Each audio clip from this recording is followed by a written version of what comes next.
Here we have an equivalent resistance question. So here we have a circuit with two capacitors, one 50 microfarads and another at 100 microfarads.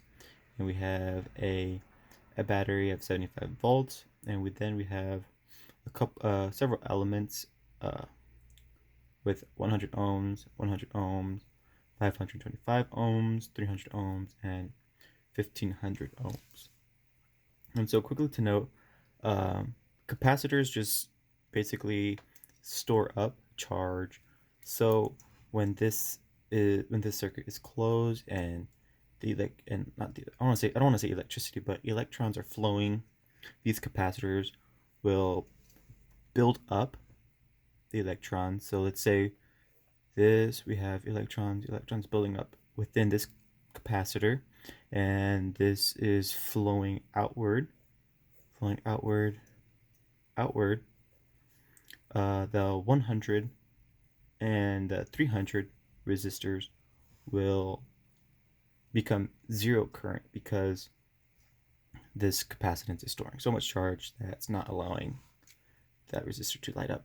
So, however, our first question, the current through each resistor.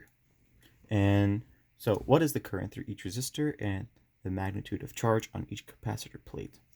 So we know the charge, how to find the current, as the total voltage over the total resistance, and our total voltage is 75 volts, and our total resistance is a series. So we have 525 ohms plus 1500 ohms plus 100 ohms, and we just divide the voltage over the total resistance, and we get 0.035 amps. So for question B, the magnitude of charge on each capacitor plate. So here we have the 50 microfarad capacitor plate. We have the charge is equal to 50 microfarads times 75, which is 3.8 microcoulombs. And the 100 microfarads is the total capacitance times of the voltage.